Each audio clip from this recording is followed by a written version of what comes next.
Hey Daniel, this is Coach Oltman. This is your October pitching mechanics review. We're going to start by just letting it play through your delivery in slow motion.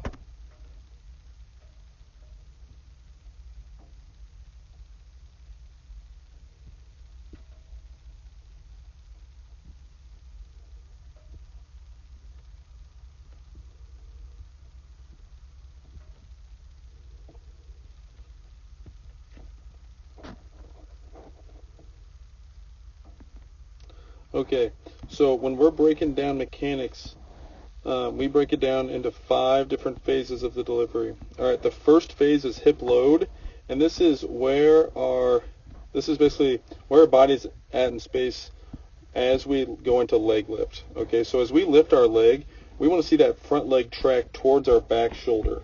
All right, so this front knee should be going in a direction towards our back shoulder like this. Okay, the reason we want this is it sets our hips up in a good position as we start to move down the mound. Okay, so you start going in the right trajectory, and then you kind of bring this knee up towards your chin. All right, so we like to angle that thing back just a little bit more towards that back shoulder. Okay, now as we start to make our move down the mound, okay, the first thing we want to go down the mound is when we reach the apex of our leg lift is we want our hips to go first. Okay, I want you to think hips go first while our head stays back. All right, hips goes first while our head stays back. Now our head's not actually moving back, but we want to keep that head over our back foot while our hips are make the initial move down the mound. Okay, if you look at your lateral drive down the mound, okay, you go up and then you go down and then you go out. All right, you go up, down, and out. Okay, this is kind of an old school way of teaching the leg kick, and it's not really what we found is the most effective way to move down the mound. Okay, when we get to the apex of our leg lift, that front leg should be angled towards our back shoulder, and then our front hip should be slightly elevated compared to our back hip. All right, so I want you to think about kind of like popping your butt out, so that way your butt goes down the mound first. Okay, and when we reach the top of our leg lift, that back leg drives, and our front leg basically just shuts off, and we ride it down the mound. Okay, after we go through hip load, the next thing I look at is hip lead. Okay, so I like to look at this back leg and the direction that it takes as we make our lateral move down the mound. Okay, when you go down the mound, about right here, what I want to do is look for what's known as a knee pinch. Now, this back knee should angle towards the catcher, which yours does. However, if you look at the back view, all right, our back knee should stay more vertical than this. Okay, your back knee actually isn't angling towards the catcher, it's angling towards the third baseline. All right, the problem with this is it causes us to rotate using our quads and not using our glutes.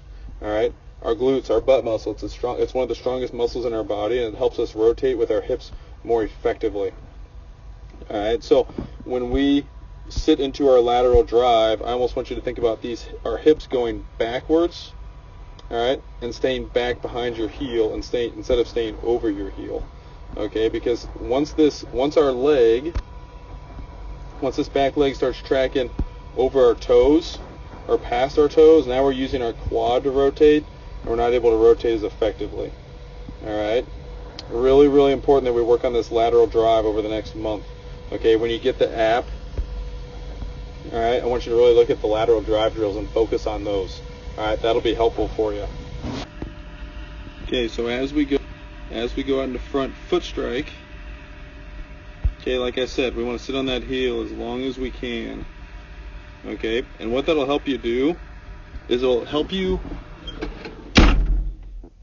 keep your center of mass back. It'll also help improve your arm action. Okay, so watch your arm. Watch how your elbow climbs up above your shoulder, and then it stays up there. Okay, this is kind of an unhealthy position for our arm. Okay, it can lead to some shoulder instability issues and some elbow issues. We want to keep that elbow, as we get into front foot strike, we want that thing to be down below 90 degrees with our torso, and then have our wrist be under 90 degrees, have the ball be within 90 degrees of our bicep. Okay, so you can see where you're at is kind of an unstable position. Okay, but part of the reason I think your arm is late getting there because it has to go early because of what's happening with our back foot.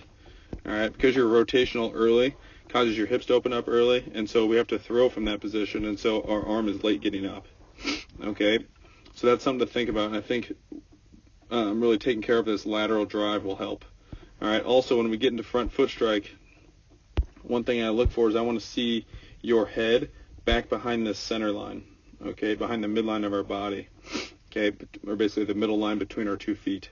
Okay, our head and torso should be back in this position. Okay, the reason for this is if our head is back and our weight is back, the center of our mass is back behind that line, we're able to use it more effectively and put more mass behind the ball, and it'll help us throw harder. Okay, but because you come up onto this toe early on your back foot, okay, our body has to rush out,